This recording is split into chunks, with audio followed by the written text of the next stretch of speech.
আসসালামু আলাইকুম। কেমন আছেন সবাই? আশা করছি আল্লাহর অশেষ রহমতে দেশে এবং দেশের বাইরে যে যেখানে আছেন আলহামদুলিল্লাহ ভালো আছেন। আমিও আলহামদুলিল্লাহ ভালো আছি। দেখতে, দেখতে আজকে ২৫ রোজা চলে গেল। তো আজকে আমি নতুন কিছু ইফতারে ট্রাই করলাম। এটা আমি কখনো করিনি। এই ১ম ই করলাম। তো আমি আজকে করেছিলাম চিকেন তান্দুরি। তো এখানে আমি নিয়ে নিয়েছি উম আ টক দই। আর এখন এখানে আমি বাকি মসলাগুলো দিয়ে দিব। তো আমি ঘরের উপকরণ দিয়ে এটা বানিয়েছি। এরপর দিয়ে দিলাম আদা রসুন পেস্ট ২ চা চামচ পরিমাণ, আর পরিমাণ মতো লবণ। আর এখন দিয়ে দিব হচ্ছে সামান্য পরিমাণ মরিচের গুঁড়ো। আমি মরিচের গুঁড়োটা খুব কম দিচ্ছি যাতে ঝালটা বেশি না হয়। আর দিয়ে দিলাম জিরের গুঁড়া, ভাজা জিরের গুঁড়া, আর এখন দিয়ে দিব গরম মসলার গুঁড়া।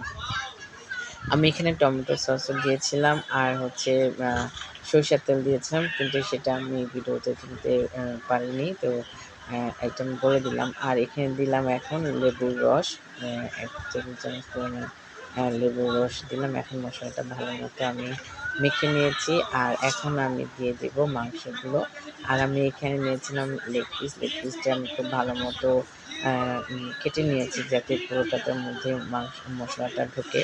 আর এই যে বাকি সব পিসগুলো দিয়ে আমি সুন্দর করে মসলাটা মেখে তারপর এখন মেরিনেট করে রেখে দিব। প্রায় ২ ঘন্টা ৩ ঘন্টার মতো আমি রেখেছি।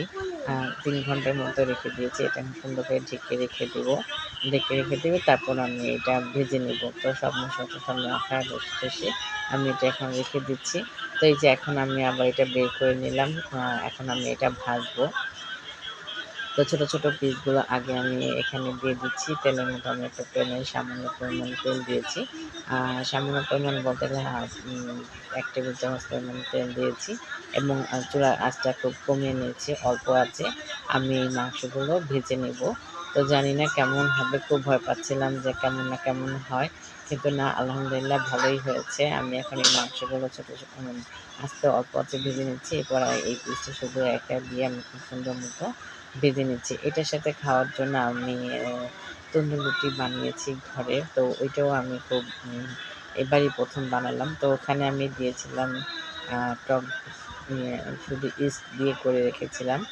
ইস্ট দিয়ে আমি রুটিটার ডোটা করে রেখেছিলাম। এখন আমি রুটিগুলো বানিয়ে ইফতারের টাইমটা হয়ে এসেছে, তাই পুরো ভিডিওটা শেয়ার করতে পারলাম না।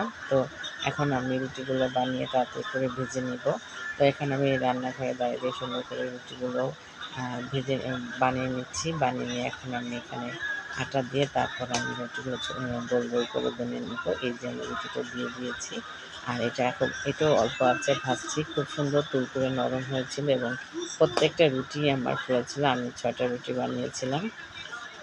এখন আমি পুরো এই তো আমার রুটিটা খুবই সুন্দর হয়েছে, তুলতুলে নরম হয়েছে। আমি একটু ছিঁড়ে আবার মেখেও দিলাম।